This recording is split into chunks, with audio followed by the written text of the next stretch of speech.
E aí, pessoal, tudo bem? A gente vai falar um pouquinho hoje sobre o shall, o will e o going to, ok? Que são três expressões aí, né? Três auxiliares de futuro, tá? Cada um dando um tipo de indicação, um tipo de futuro, se é próximo, se não é, se é programado, se não é, se tem possibilidades de acontecer, se não tem, tá? Mas todos eles trabalhando com a ideia, então, de alguma coisa que irá acontecer mais pra frente, tá, ok?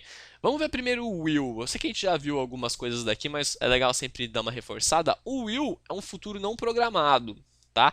Por exemplo, essas duas frases aqui. She will buy a car. Ela comprará um carro, né? A gente não sabe quando, não sabe se tem dinheiro, não sabe se vai ter o carro que ela quer, mas ela comprará um carro, vai comprar um carro mais pra frente. E a segunda, we will travel to the beach. Nós viajaremos à praia. Também a gente não sabe quando a gente vai viajar, mas tá no futuro aí também, né? A gente espera viajar algum dia nas férias, quem sabe, ok? Ao passo que, se eu usar o going to, eu vou estar falando de um futuro próximo. O futuro próximo geralmente dá a ideia de programação. Então você pensou naquele futuro, você programou aquele futuro, ok? Por exemplo, vamos ver duas frases aqui. I'm going to buy a car when I receive my money. Então eu vou comprar um carro quando eu receber meu dinheiro. Interessante é que você pode receber o seu dinheiro daqui a 10 anos, mas quando você receber, você vai comprar o carro. Então você está falando de um futuro já mais programado, ok? Não necessariamente um futuro próximo. E a segunda frase, we are going to travel to the beach on the holiday.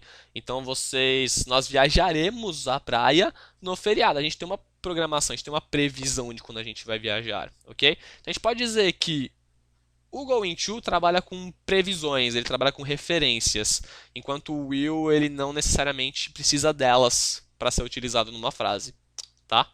Aí, pensando nessas duas ideias, vamos ver um pouquinho do shall, tá? O shall, ele é um verbo modal, ou seja, então ele funciona igual o will, igual o could, o can, o may, o should, tá? E ele diz respeito a um futuro não programado, tá? Para igual o will. Só que o shall, dependendo do caso dele, dependendo do uso, dependendo de quem usa, da situação, ele passa a ideia de determinação. Quando você escuta alguém falando shall, você sente mais firmeza naquela frase do que quando alguém usa o will.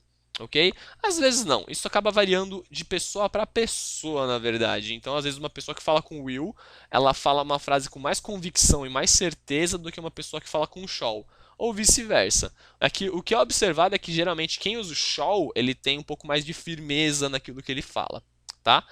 E tem um terceiro caso também do shall que é interessante observar, que em certos, ele pode ser visto como uma oferta em certos casos. Então, uma oferta no sentido de você oferecer alguma coisa a alguém, tá?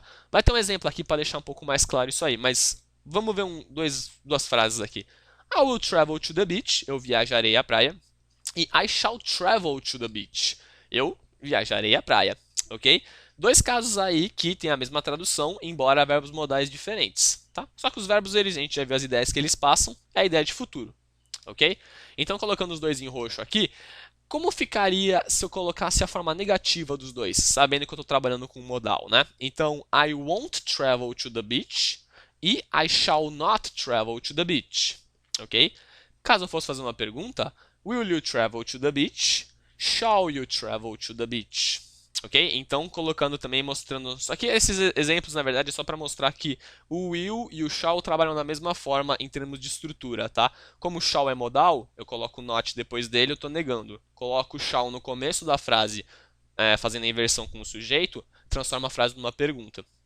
Ok? Aquele caso da oferta que eu mencionei agora há pouco, vamos ver esse exemplo aqui, ó. It is very hot in here. Então tá muito calor aqui dentro, tudo fechado, né? Tá abafado, né? 40 graus lá fora no verão, né? Tá muito calor aqui dentro. Aí você, que é uma alma caridosa, uma pessoa boa, né? Vai se oferecer para abrir a janela. Então você vai, levanta e pergunta: Shall I open the window? Eu deveria abrir a janela? Mas peraí, deveria? Shall não dá ideia de futuro? Então, uma forma legal de você falar é essa outra aqui embaixo, ó. Should I open the window? Eu deveria abrir a janela? Esse aí é bem ao pé da letra a mesma tradução, né? Eu deveria abrir a janela?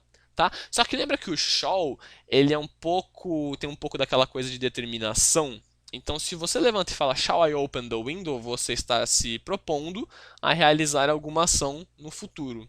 tá? Então esse é um caso do shall que pode aparecer às vezes, ok? Ele entraria mais ou menos no mesmo sentido do should, tá? Em termos de significado.